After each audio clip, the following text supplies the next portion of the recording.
Thank you Rayashri గారికి. యాక్చువల్గా సభాధ్యక్షురాలు అన్యాయ భావించద్దు. ఇప్పుడు మనం పిలవగానే విచ్చేసి మహిళల రక్షణ నిరంతరం పోరాటం చేసినటువంటి విజయ మేడం గారు ఐద్వ నాయకురాలు మన వేదిక మీద సీనియర్ నాయకురాలు సార్ వారి అమూల్యమైన సందేశాన్ని ఇవ్వాల్సిందిగా కోరుతా ఉన్నాం. ఇప్పుడే విచ్చేసిన మిత్రుడు నాతోటి సహచారుడు ప్రవీణ్ అన్న కళాకారుడు తదనంతరం వేదిక మీదకి ఆహ్వానిస్తున్నాం. సలీం గారికి కూడా స్వాగతం సుస్వాగతం. దయచేసి మేడం ఒక్కటో నిమిషం మాట్లాడదు, సమయం తక్కువ ఉన్నది, ఎక్కువ పరిచయం చేసుకోండి అంతే.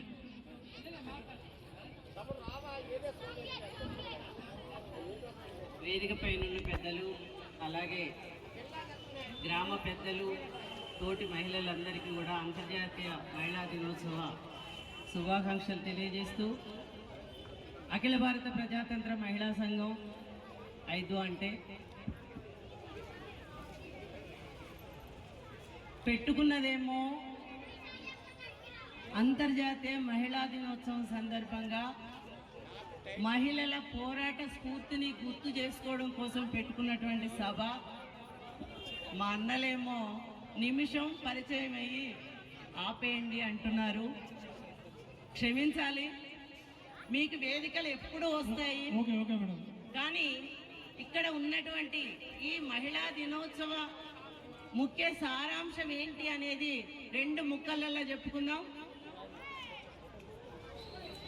మహిళా దినోత్సవం అనగానే ఆటలు పాటలు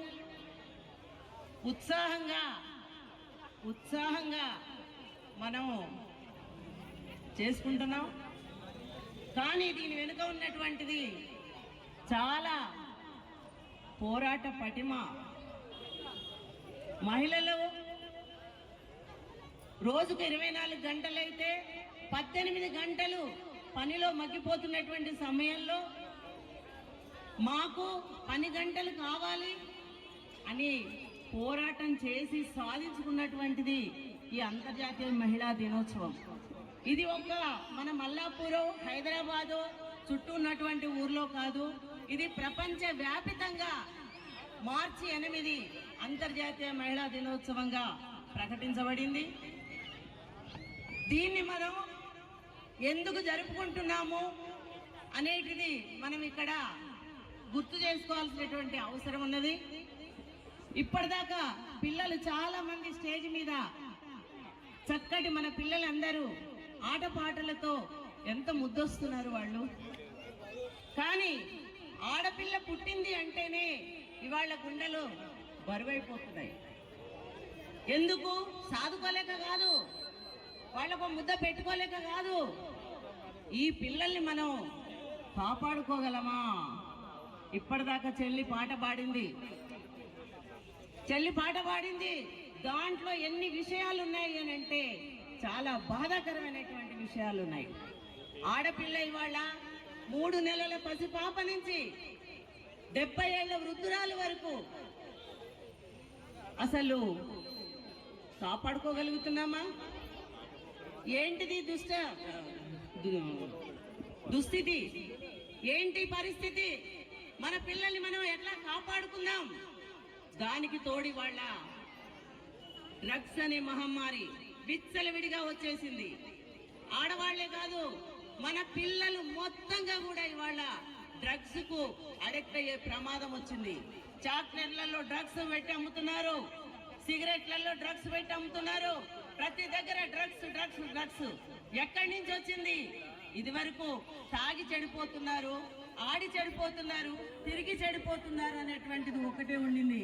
కానీ ఇవాళ ఈ డ్రగ్స్ విషయంలో చాలా మనం ప్రతి కుటుంబంలో ప్రతి తల్లిదండ్రి మన పిల్లల్ని చాలా సురక్షితంగా వాళ్ళని కాపాడుకోవాల్సినటువంటి అవసరం ఉంది.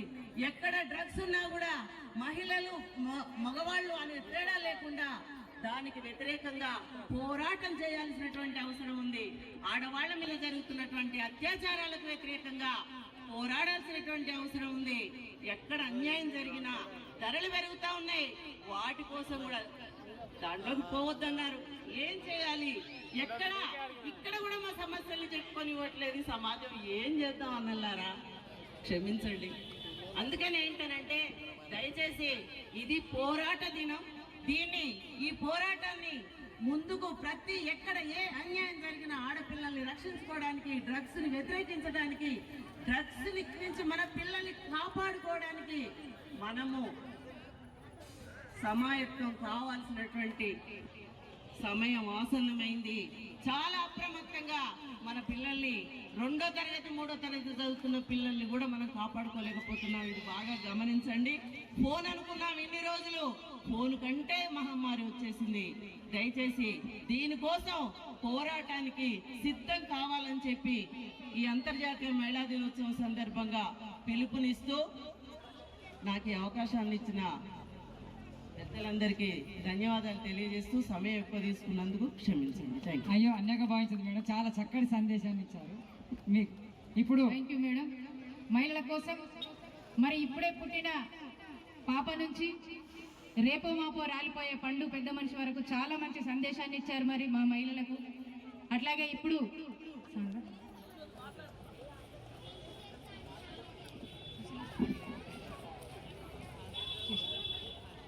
మేడం గారికి సన్మాన కార్యక్రమం తెలంగాణ కల్చర్ అట్లాగే తెలంగాణ ఉమెన్ రైట్స్ ఆధ్వర్యంలో